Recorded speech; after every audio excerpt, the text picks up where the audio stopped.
Welcome exiles, I'm back with another one of my builds and I present to you my Temporal Chains cast on Crit, Comet, Frostbolt, Chronomancer. All the maps featured in this video are at least tier 15, my budget is around 10 divines and my written max roll guide will be in the description below as well as pinned in the comments.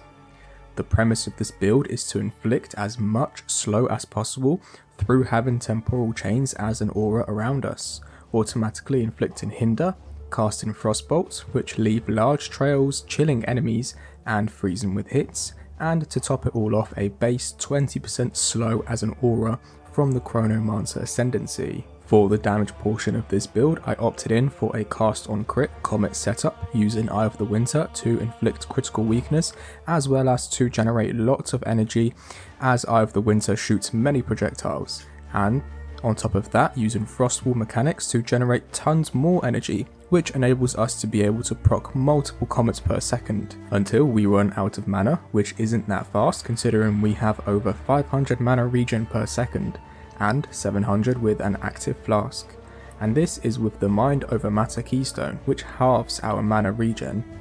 We try to get as much crit multi to scale our crits, and with my current setup I've got around 250%, which could be much higher with better gear. We also deal increased damage to enemies that are frozen, hindered and after dealing a critical strike, so our flat damage output gets multiplied a lot after all of those mechanics.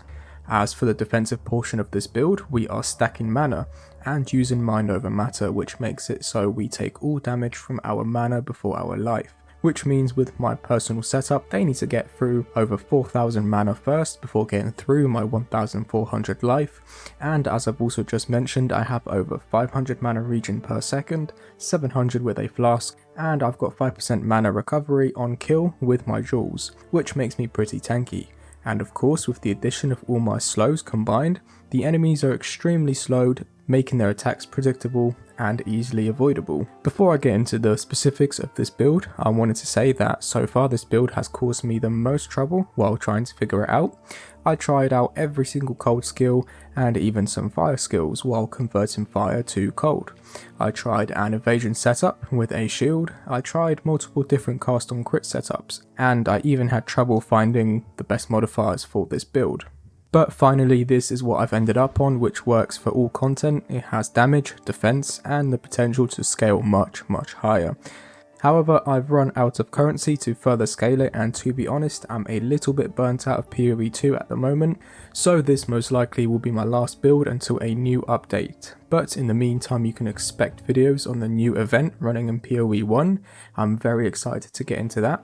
But anyway, let's get back into the skills, tree and gear of this build. Next up, the skill tree. Just quickly, this is probably not the most optimized version of the skill tree and it is subject to change, but this is just what I have finished on, which is working for me, and I can't think of a better way of putting it together.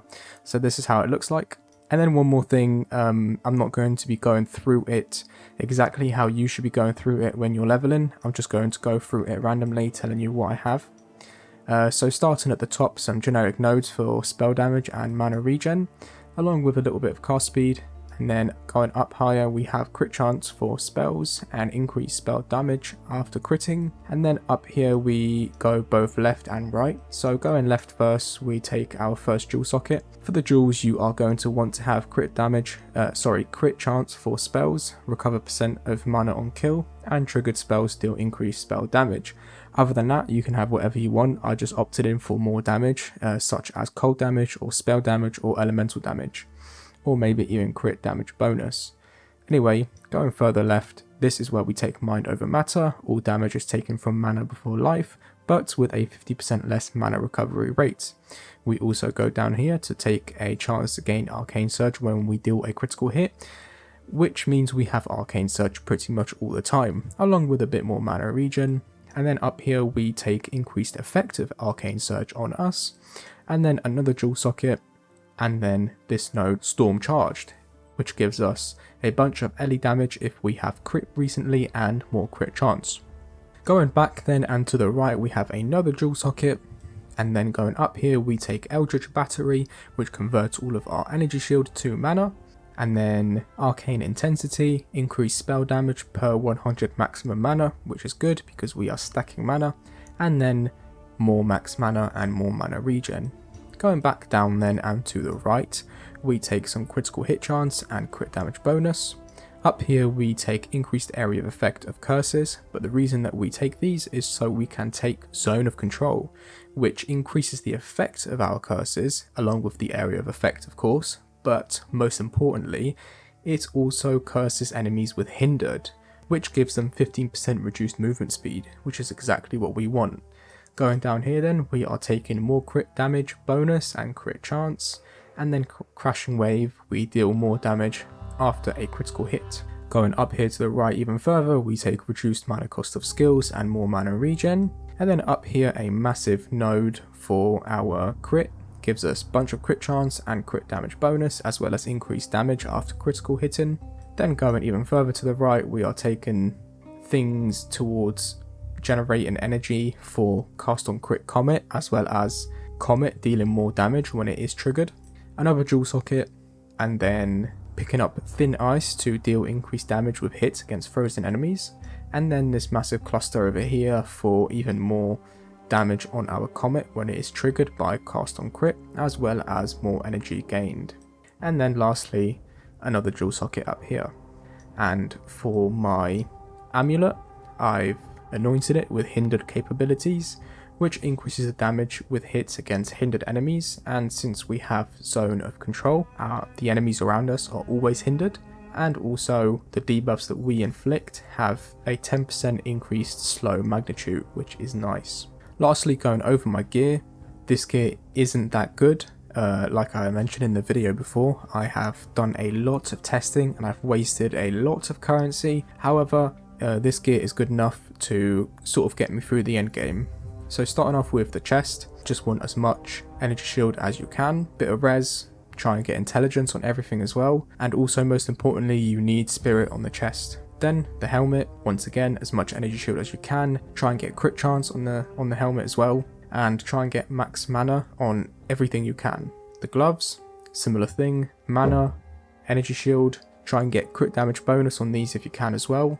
The belt, as much mana as you can, try and get a linen belt for increased mana recovery from flasks, and also you can get another modifier of increased flask mana recovery rate on it as well. The boots, make sure you have 35% movement speed as always, as much energy shield as you can, and then just as much mana. The one rare ring is prismatic for LE resistances, just try and get as much mana as you can on here. Mana regen is good as well. The amulet, you're going to probably want to go for a solar amulet because you need the spirit. As much energy shield, as much mana, as much crit damage bonus or crit chance as you can, as well as mana regen. The other ring is Snake Pit. This is a mandatory unique ring, but it is fairly cheap. We need this ring because projectiles from spells cannot pierce, which is important for Frostbolt because we don't want Frostbolt piercing because we want it to explode as soon as it hits an enemy, since most of the damage of Frostbolt comes from the explosion. And the problem is, if it does pierce an enemy, it will go through them and not explode, and it will only explode once hitting a terrain, which doesn't always work. So we don't want it to pierce, that's why we need this ring. Also, the projectiles fork, which means our Frostbolt will fork after hitting an enemy, which gives us more projectiles, which is just nice. For the wand, as much spell damage as you can,